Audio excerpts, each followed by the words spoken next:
ನಮಸ್ಕಾರ, ನಾನು ಶುಭಾ. ಹಳೆ ಸೀರೆ ಒಂದಿದ್ದರೆ ಸಾಕು, ಸೂಜಿ ದಾರ ಬೇಡ, ಹೊಲಿಗೆ ಯಂತ್ರ ಬೇಡ, ಸಿಂಪಲ್ಲಾಗಿ ನೀವೇ ಡೋರ್ ಮ್ಯಾಟ್ ರೆಡಿ ಮಾಡ್ಕೋಬೋದು. ನೋಡಿ, ಇದು ಹಳೆ ಸೀರೆ, ನಮ್ಮ ಅಮ್ಮದು. ಕೆಳಗಡೆ ಎಲ್ಲ ಮುಡ್ಚಿಬಿಟ್ಟಿತ್ತು, ಅದಕ್ಕೆ ಈ ಸೀರೆನ ತಗೊಂಡಿದ್ದೀನಿ. ಒಂದು ಸ್ವಲ್ಪ ಅರ್ಧೋಗಿತ್ತು. ಈ ಸೀರೆನ ಸೇಮ್ ನಾನು ಈ ಥರ ತೋರಿಸ್ತಾ ಇದ್ದೀನಲ್ಲ, ಹಿಂಗೆ ಮಾರ್ಕ್ ಮಾಡ್ಕೋಬೇಕು. ಚಾಕ್ ಪೀಸಲ್ಲಿ ಮಾರ್ಕ್ ಮಾಡಿಕೊಂಡು ಫಸ್ಟಲ್ಲಿ ಮಾರ್ಕ್ ಮಾಡ್ಕೊಬಿಡಿ. ಮತ್ತು ಉದ್ದುದ್ದ ಕಟ್ ಮಾಡಬೇಕು. ಕತ್ರಿಯಲ್ಲಿ ಉದ್ದುದ್ದ ಸೇಮ್ ವಿಡಿಯೋದಲ್ಲಿ ನಾನು ತೋರಿಸ್ಕೊಟ್ಟಂಗೆ ನೀವು ಕಟ್ ಮಾಡ್ಕೋಬೇಕು. ನಾನು 8 ಪೀಸಾಗಿ ಕಟ್ ಮಾಡ್ಕೊಂಡಿದ್ದೀನಿ. ನೋಡಿ, 8 ಪೀಸ್ ಇದೆ. ಇವಾಗ ಮತ್ತೆ ಇದನ್ನೆಲ್ಲ ಬಿಚ್ಚಬೇಕು. ಈ ಫೋಲ್ಡಿಂಗ್ ಇತ್ತಲ್ಲ, ಸ್ಯಾರಿನ ಫೋಲ್ಡ್ ಮಾಡೇ ನೀವು ಕಟ್ ಮಾಡಬೇಕು.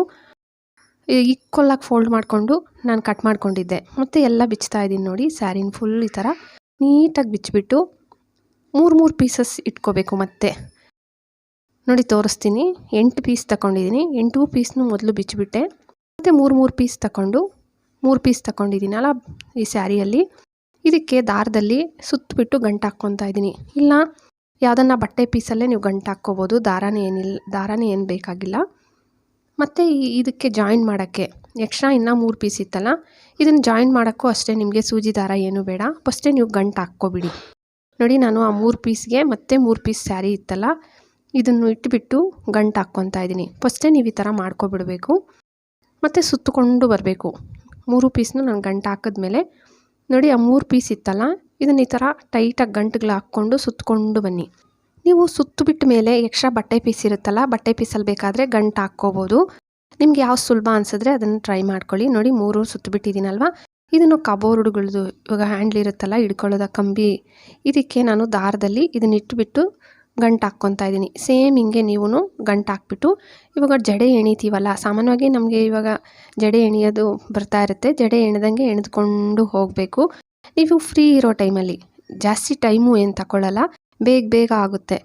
ಇಲ್ಲ ಇಬ್ಬರು ಇದ್ದೀರಂದರೆ ಒಬ್ರು ಹಿಡ್ಕೊಂಡು ಇನ್ನೊಬ್ರು ಮಾಡ್ಕೋಬೋದು. ಇಲ್ಲ ಒಬ್ಬರೇ ಇದ್ದೀವಿ ಅಂತಂದರೆ ಈ ಥರ ಕಟ್ಟಿಬಿಡಿ. ನೋಡಿ, ನಾನು ತೋರಿಸಿದ್ನಲ್ಲ, ಸೇಮ್ ಟಿ ವಿ ನೋಡ್ಕೊಳ್ಳೋ ಟೈಮಲ್ಲಿ ಟಿ ವಿ ನೋಡಿಕೊಂಡು ಈ ಥರ ಮಾಡ್ಕೋಬೋದು.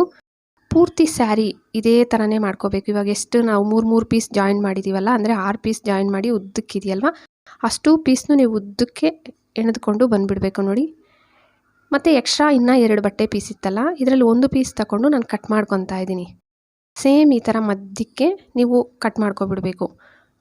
ಇದು ಕಟ್ ಮಾಡಿಕೊಂಡು ಮತ್ತೆ ಫೋಲ್ಡ್ ಮಾಡಿ ಇದನ್ನು 5 ಪೀಸಸ್ ಆಗಿ ಕಟ್ ಮಾಡ್ಕೊಳ್ಳಿ. ನಾನು 5 ಪೀಸಸ್ ಆಗಿ ಕಟ್ ಮಾಡಿಕೊಂಡು ತೋರಿಸ್ತಾ ಇದ್ದೀನಿ. ನೋಡಿ, ಫಸ್ಟೇ ಎಣ್ದಿಟ್ಟಿದ್ವಲ್ಲ, ಇದನ್ನು ಲಾಸ್ಟ್ ಎಡ್ಜಸ್ಗೆ ಫಸ್ಟು 1 ಪೀಸ್ ಬಟ್ಟೆನೂ ಗಂಟು ಹಾಕ್ಕೊಬಿಡಿ.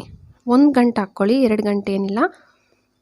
ಮತ್ತು ಇಷ್ಟಿಷ್ಟು ಉದ್ದ ಇಷ್ಟಿಷ್ಟು ದೂರ 5 ಬಟ್ಟೆ ಪೀಸ್ ತಗೊಂಡಿದ್ದೀರಲ್ಲ, 5 ಬಟ್ಟೆ ಪೀಸ್ನು ನೀವು ಕಟ್ಕೊಂಡು ಬರಬೇಕು.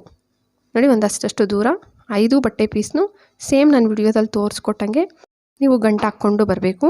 ಫಸ್ಟು ನಾನು ಒಂದು ವಿಡಿಯೋ ಅಪ್ಲೋಡ್ ಮಾಡಿದ್ದೆ, ಸೀರೆಯಲ್ಲಿ ಹೆಂಗೆ ನೀವು ಸುಲಭವಾಗಿ ಮ್ಯಾಟ್ ಮಾಡ್ಕೊಳ್ಳೋದಂತ. ತುಂಬ ಜನ ಇಷ್ಟಪಟ್ರಿ. ಇದು ಸೇಮ್ ಅದೇ ಥರನೇ, ಆದರೆ ಎಣ್ದ್ಕೊಂಡು ಬರಬೇಕಷ್ಟೇ. ಇದು ಕಾಟನ್ ಸ್ಯಾರಿ ಅಂಥದ್ದಾದರೆ ತುಂಬ ಚೆನ್ನಾಗೇ ಬರುತ್ತೆ. ನಾನು ಕಾಟನ್ ಸ್ಯಾರಿನೇ ತಗೊಂಡಿರೋದು. ನೀವು ಆದಷ್ಟೇ ಕಾಟನ್ ಸ್ಯಾರಿನೇ ತಗೊಳ್ಳಿ. ಮತ್ತು ನೋಡಿ, ಈ ಥರ ಸುತ್ತಬೇಕು. ಇವಾಗ ಬಟ್ಟೆ ಪೀಸ್ ಕಟ್ಟಿರ್ತೀರಲ್ಲ, ಒಂದು ಮೇಲೆ ಒಂದು ಕೆಳಗಡೆ ಬರೋ ಥರ ನೋಡಿಕೊಂಡು ಸುತ್ತಕೊಂಡು ಬನ್ನಿ. ನೋಡಿ, ಒಂದು ಮೇಲೆ ಒಂದು ಕೆಳಗಡೆ, ಒಳಗಡೆಯಿಂದ ತೆಗೆದುಬಿಟ್ಟು ಗಂಟು ಹಾಕ್ಕೊಳ್ಳಿ. ಸಿಂಗಲ್ 1 ಗಂಟು ಹಾಕ್ಕೋಬೇಕು. 1 ಗಂಟು ಹಾಕ್ಕೊಂಡು ಮತ್ತೆ ಸುತ್ತಬೇಕು. ಬಟ್ಟೆ ಪೀಸ್ಗಳು ನೋಡ್ಕೋಬೇಕು. ನಿಮಗೆ 1-2 ಸತಿ ಹಿಂಗೆ ಸುತ್ಕೊಂಬಂದಿದ್ದೀರಂದರೆ ಗೊತ್ತಾಗ್ಬಿಡುತ್ತೆ. ಒಂದು ಬಟ್ಟೆ ಪೀಸ್ ಮೇಲೆ ಒಂದು ಬಟ್ಟೆ ಪೀಸ್ ಕೆಳಗಡೆ ಸೇಮ್ ಇದೇ ಥರನೇ. ನೋಡಿ, ಸೂಜಿ ದಾರ ಬೇಡ, ಹೊಲಿಗೆ ಯಂತ್ರ ಬೇಡ, ಜಾಸ್ತಿ ಟೈಮ್ ಕೂಡ ತಗೊಳ್ಳಲ್ಲ. ಅದು ನಮ್ಗೆ ಇವಾಗ ಹಳೆಯ ಸೀರೆಗಳು, ಅಜ್ಜಿಯವ್ರದ್ದು ಇಲ್ಲ ಅಮ್ಮ ಅವ್ರದ್ದು ಹಳೆಯ ಸೀರೆಗಳು, ಕಾಟನ್ ಸ್ಯಾರೀಸ್ ಅಂತೂ ಸಾಮಾನ್ಯವಾಗಿ ಇದ್ದೇ ಇರುತ್ತೆ ಮನೆಯಲ್ಲಿ. ಆ ಸೀರೆಗಳು ಶೇಡ್ ಆಗಿಬಿಟ್ಟಿರುತ್ತೆ, ಇಲ್ಲ ಒಂಥರ ಫೋಲ್ಡ್ ಆದಂಗೆ ಆಗಿಬಿಟ್ಟಿರುತ್ತೆ ಸ್ಯಾರಿ ಹಿಂದ್ಗಡೆ ಎಲ್ಲ. ಅಂಥ ಸ್ಯಾರಿಗಳು ತಗೊಳ್ಳಿ ನೀವು. ಈ ಥರ ಮ್ಯಾಟ್ ಮಾಡೋವಾಗ, ನೀವು ನಿಮ್ಮ ಮನೆಯಲ್ಲಿ ಮ್ಯಾಟ್ ಮಾಡೋವಾಗ ವಿಡಿಯೋನ ಒಂದ್ಸತಿ ನೀಟಾಗಿ ನೋಡಿ, ನಿಮಗೆ ಗೊತ್ತಾಗುತ್ತೆ. ಈ ಥರ ಸುತ್ತೋವಾಗೆ ನಿಮಗೆ ಸ್ವಲ್ಪ ಹೆಂಗೆ ಮಾಡ್ತಾಯಿದ್ದಾರೆ ಅನಿಸ್ಬೋದು, ಆದರೆ ಮಾಡೋಕ್ಕೆ ನೀವು ಟ್ರೈ ಮಾಡಿದ್ದೀರಂದರೆ ನೋಡಿ, ಸುತ್ತಾ ಇದ್ದೀನಿ. ಒಂದು ಬಟ್ಟೆ ಪೀಸ್ ಮೇಲೆ ಒಂದು ಬಟ್ಟೆ ಪೀಸ್ ಕೆಳಗಡೆ ಇಟ್ಕೊಂಡು ಲಾಸ್ಟಿಗೆ ಇನ್ನೇನು ಸ್ವಲ್ಪ ಇದೆ ಅಷ್ಟೇ, ಲಾಸ್ಟ್ ಎಡ್ಜಸ್ಸಿಗೆ ಬಂದುಬಿಡ್ತಾ ಇದ್ದೀನಿ. ತುಂಬ ಸುಲಭ. ನಮಗೆ ಮ್ಯಾಟ್ ಮಾಡೋದೇ ಬರಲ್ಲ. ಇವಾಗ ಏನಾಗುತ್ತೆ, ನಾವು ಕೈಯಲ್ಲಿ ಹೊಲ್ಕೊಂಡು ಕೂತ್ಕೊಂಡಿದ್ದೀವಿ ಅಂದರೆ 2-3 ದಿನ ತಗೊಬಿಡುತ್ತೆ. ಇಲ್ಲ ಹೊಲಿಗೆ ಯಂತ್ರ ಇಲ್ಲ ಅಂದರೆ, ಹೊಲಿಗೆ ಯಂತ್ರ ಇದ್ದರೆ ಎಲ್ಲರ ಮನೆಯಲ್ಲಿ ಇರಲ್ವಲ್ಲ, ನಮ್ಮ ಮನೆಯಲ್ಲಿ ಇಲ್ಲ. ನಾನು ನಮ್ಮ ಮನೆಯಲ್ಲಿರೋ ಹಳೆಯ ಸೀರೆಗಳು, ಹಳೆಯ ವೇಲುಗಳು ನಾನು ಏನು ಬಿಸಾಕಲ್ಲ, ತುಂಬ ಹಳೆಯದಾಗಿರೋವು ಈ ಥರ ಮ್ಯಾಟ್ ಮಾಡ್ಕೊಂಡು ಇಟ್ಬಿಡ್ತೀನಿ. ಇದರಲ್ಲಿ ನಮಗೆ ₹1 ಖರ್ಚಾಗಲ್ಲ, ಮತ್ತು ಟೈಮು ಜಾಸ್ತಿ ತಗೊಳ್ಳಲ್ಲ. ಸಿಂಪಲ್ಲಾಗಿ ನಾವೇ ಫ್ರೀ ಇರೋ ಟೈಮಲ್ಲಿ ಮಾಡ್ಕೋಬೋದು. ನಮಗೆ ಇಷ್ಟ ಬಂದಿರೋ ಕಲರ್ಸಲ್ಲಿ ಮಾಡ್ಕೋಬೋದು. ನಿಮ್ಮ ಮನೇಲಿ ಇನ್ನೂ ಡಿಫ್ರೆಂಟ್ ಕಲರ್ ಇದೆ ಅಂದರೆ ಆ ಕಲರಲ್ಲಿ ನೀವು ಮಾಡ್ಕೊಳ್ಳಿ.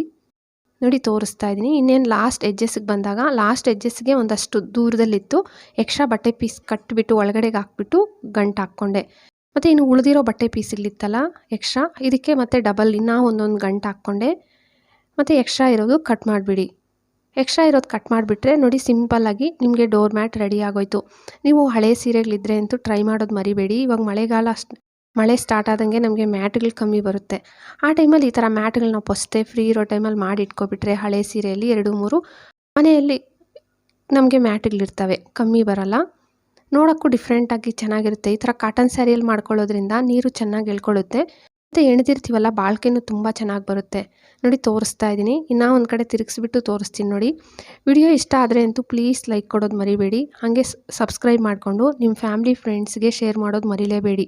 Thank you friends.